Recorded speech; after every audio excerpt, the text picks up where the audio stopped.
right. Welcome back to Top 5 Vinyl, where we show love to vinyl owners. Today, I am here with DJ Mighty My. How's it going, sir? What's up? What's up? So happy to be here, man. Thank you for having me. Absolutely, absolutely.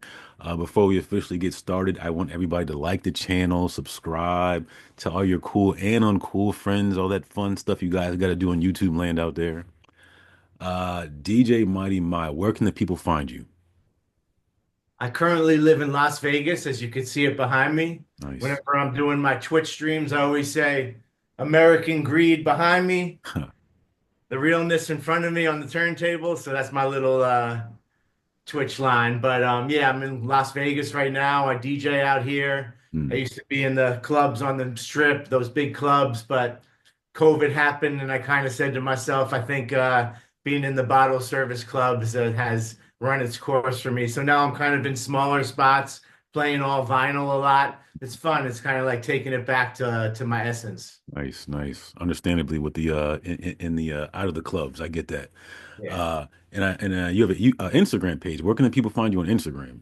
All my social media is DJ Mighty My, DJ Mighty Mi on Instagram and Twitter and Facebook and all that. Nice. And did you have an album or something that you wanted to tell the people about? Yes, sir. I'm in a group called the High and Mighty with my boy Mr. Eon. He's the rapper. I'm the producer and DJ. We had albums out in the 90s and 2000s on Raucous Records in New York. Mm, And now, after a 20-year hiatus, we've made a new album out of nowhere. We got a lot of fun features on there. Back in the 90s and 2000s, we were featuring rappers who were kind of our peers, at the time, Mos Def and people like that. But on the new album, all the featured rappers are all the people who we idolized as teenagers growing up in the 80s. So we have Cool Keith and King T out of the West Coast, and both of the Artifacts, and MC Search from Third Base, mm, and Large Professor. So the new album is just filled with all of our kind of childhood, mm, teenage, checklist, and it's been really fun. We started it just doing the EP, and we just kept going with it. So now it's 15 songs deep, and it's coming out March 28th. It's mm, called Sound of Market, which was a record store we went to growing up in Philly. So I always say, like, name your album after your record stores that mm, influenced you. mm. That's awesome. Okay, okay. Well, thanks for that. Let me ask you a couple questions about the wonderful world of vinyl. Growing up, was there a record player in the house? Yes. Who was the Yeah. primary listener? Mom, dad? Mostly my dad. My dad's a jazz author and Mm, documentarian. So mm, jazz was huge in my household growing up. mm, Vinyl, tapes. Um, and my dad had befriended a very famous bass player named Milt Hinton, mm, who's famous for taking photos his whole career. mm, Wherever he would go, whether it would be with the Cab Calloway Band or with Miles Davis, he would take photos. So my dad's book with Milt Hinton is his life story, but also his photos from his whole career. mm, So music was kind of implemented in me very early, the importance of music, good music. So yeah, so jazz records were definitely a part. And on my mom's side, it was more like Carly Simon and those type of records, folk records, mm. classical music. Okay. That's pretty cool. Now let me ask you, when you were coming up, was the record player on or off limits? Could you touch the record player? I think I could touch it. And then very early in life, I had my own, Mm. those kind of all-in-one stereos that had a turntable where you would put 10 records on and then it would flip it for you and take it Huh. off. And it was this kind of self-working turntable. Hmm. It's Hmm. definitely like technologically advanced for the For the time. time. Right, right. That's pretty cool. So let me ask you this, like with your own money, can you remember the first vinyl record that you ever bought? I'm not sure if it was my own money. I remember my first ever piece of vinyl being the Star Wars score. Mm. So music, John Williams music from the movie. And Okay. it had this weird picture of C-3PO and R2 on the cover. Kind Mm. of, it looked like they were in like a sandstorm Mm. almost. Mm. Mm. Um, so that was my very first record I had. And then the first record that I kind of studied and learned the words to and everything was probably the Saturday Night Fever soundtrack. Hmm. Okay. Nice. Okay. Um, you threw me off for that, but I'll explain that later. Actually, I'll tell you right now. So that album is one of the albums that my wife has hanging on the wall, which was the Star Wars? inspiration for this whole situation. Yeah. The Saturday Night Fever or the Star Yep. Wars? Saturday Night Fever. Nice. Yep. Yep. Yep. Okay. I would Can argue it's the greatest soundtrack ever. you? I'm sure she would agree with you. So let me ask you this. So you mentioned earlier, you named after a record store. So the record store that the album is named after, is that your favorite record store? Yeah, I mean, there was growing up in Philadelphia, like there was this little part of the city where it would be like sneaker stores and record stores and like starter jackets. And we would go on this stroll. We would call it the Chestnut Street Stroll because that's Mm, the street most of it was on, and Market Street. So mm, these retail stores kind of like shaped us growing up as teenagers. We would look forward so much to going to look at the new wall of hip hop to see the new EPMD record that was out or the new Jazzy Jeff and the Fresh Prince record, and then mm, go over and maybe look at the new Adidas and get a Sixer starters jacket. So that was like Sound of Market was one of the record stores we would go to and buy mm. records, you know. Gotcha. Okay. And in any single trip to any record store you've ever been to, can you think about the most amount of vinyl records that you walked out with? Hmm. I remember going to Rock and Soul in New York and getting all the breaks and ultimate breaks and beats at once. Mm, mm, That could have been it. That was a okay. huge deal at that time to go in and like drop like $400 Mm, on doubles of each ultimate breaks and beats. So mm. I remember doing that. That was probably one of the biggest ones. All right, cool. Okay, cool. DJ Mighty My, this is top five vinyl.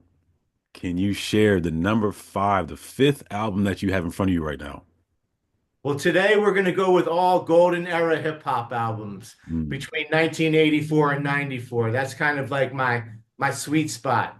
And I find like when I go on Twitch, I end up playing just that genre mm, because I'm 52 years old and I find that eventually we circle back to what we loved at 16 years old. hmm At 16 years old, it was 1988, arguably the greatest year ever for hip hop. mm, And I was just amassed, I was encompassed in just total every hip hop release that was coming out. My boy John Schechter started the Source magazine, so I was studying every release and just completely addicted to the hip hop at the time. So my five albums are going to be from that era. My okay. first one is the DOC. Mm, No one mm, can do it better. mm, He came out of the NWA camp, um, originally from Dallas, had some records out first before DOC records.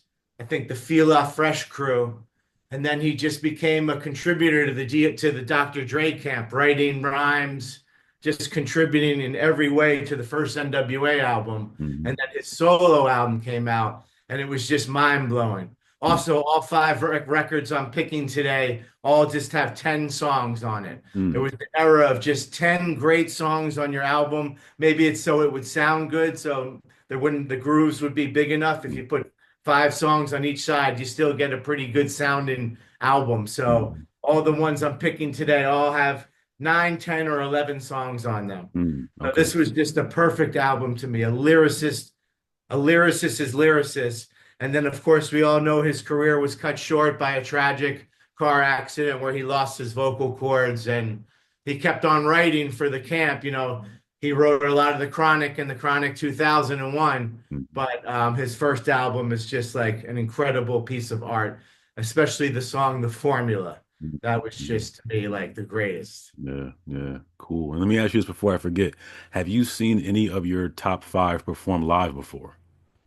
for sure. How many would you say? Um, I would say probably 3 out of the 5. Okay, nice, nice. Okay. So we saw your number five. Let's go ahead and take a look at your number four. Okay. This is pretty obscure, but he's like one of my favorite rappers of all time. He did have one big hit with the song The Power, but his name is Chill Rob G. Mm, The name of the album is Ride the Rhythm. hmm I love the album cover because he's wearing on the bottom a pair of Air Aces, Huh. Nike Air Aces, and Mm-hmm. these were incredible shoes that came out in 1988 or 89. They were kind of tennis and basketball shoes. Mm, Another 10-song album produced by the late great 45 King, mm, Mark the 45 King. This album is out of North Jersey. He was part of the Flavor Unit, which was 45 King's group of rappers, Latifah, Chill Rob G, a guy named Lakim Shabazz, and a guy named Lati and Apache. And they were supported by Red Alert early on in their careers on New York radio. And it mm, was just like such good records. And they were just very notably 45 King. And you either like fell in love with that sound or you didn't. But it was like this great kind of movement in New York that wasn't super popular, but like real hip hop, like definitely, noticed how good they were. Okay. Nice. Okay. That's your number four. Right. Let's go ahead and take a look at your number three. Number three, we are going to go with another West Coast album, King T, Mm, Act the Fool. It's his first album. hmm Great album cover. Him walking away from the car with the shotgun. Yep. That's DJ Pooh with his foot on the car. Hmm Um, like growing up, I used to love like the alternate group to the most popular group. So I loved loving Houdini, even though Run DMC was the number one group. Now hmm NWA was the number one group out of the West Coast, but King T was like the alternate. But I would love him saying like I like King T more than I like NWA. I thought I was like cool and liking the second popular group. Right. But this Right. album's incredible, produced by DJ Pooh. Um, Another Compton album, and it's a lot different from Dre's production because Pooh was using a lot of kind of East Coast samples like the meters and scratching East Coast samples. And once a West Coast group used the scratch course using East Coast artists, it was like a direct link to our heart as East Coast rap fans. It said, Hmm "Oh wow, like they like East Coast hip hop too." So Right. that's a lot of that is happening on this album. If you had to guess, favorite song on the album? Favorite song is a song called Guitar Playing. He Mm, would name a lot of his songs after musical instruments. He had a song called Bass. So this one was called Guitar, and he sampled EPMD. Listen to the guitar playing, and it was mm, just hard, mm. Okay, nice. So that's your number three. right? Let's go ahead and take a look at your number two. Okay. Number two, we are going to go with another perfect 10-song album, and it is called Main Source, Mm, Breaking Atoms. hmm This is the Large Professor, who's also on our new High and Mighty album. Nice. A genius out of Flushing, Queens, who was ghost producing tons of golden era hip hop albums, like the third Eric B. and Rakim album and the third Cool G Rap and Polo album. He learned directly from Paul C., who had been tragically murdered. Mm, These guys were just like SP 1200 gods, mm, and just breaking every sample. And he teamed up with these two Canadian DJs for this album. And it's just like another perfect album. He was also like 18 years old when he made this and making songs like Looking at the Front Door, like this very mature song about relationships. mhm. And he's like 18 years old writing these songs. So this is just ahead of its time. It'll live forever. Perfect samples, not one miss. So yeah, this song was a huge part of my life at 18 years old. Mm, Nice. All right, cool. And DJ Mighty My for the grand finale. This What is do it, you huh? have for number one? This album definitely changed my life.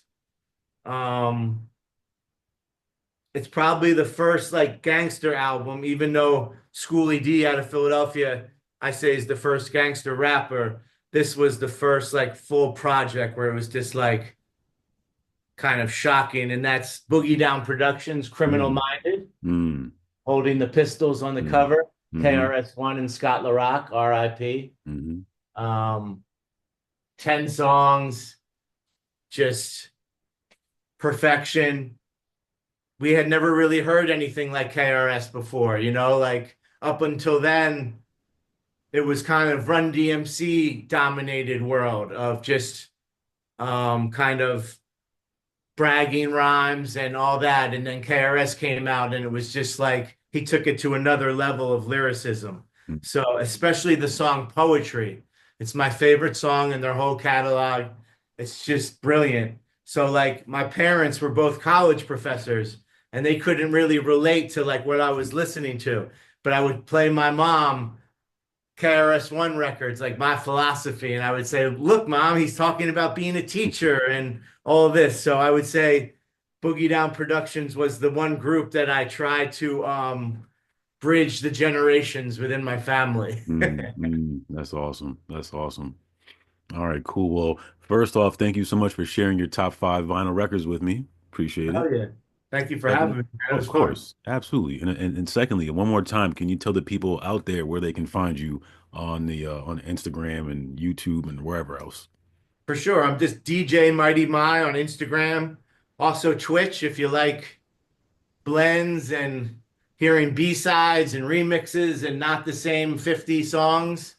Check out my Twitch, DJ Mighty My. I'm usually playing a couple times a week, a thing called Boom Bat Mondays and the UGR stream on Thursdays. So if you are up on Twitch, check my channel out, DJ Mighty Ma. Mm, And that's pretty much. Check out the new High and Mighty album coming out March 28th. We got 3 or 4 singles out right now on Spotify. mm. One featuring Chub Rock, one featuring OC, the other one featuring Breezely Bruin. So if you're not up on us, check it out. You might like it. Absolutely. Nice. And I'll put all the information in the bottom of this video so people can find it also. Okay, cool. Yeah, man. Thank you so much. We'll talk soon. Thank you, Harold. Yeah, man. Have a good one. Okay. Peace. Peace.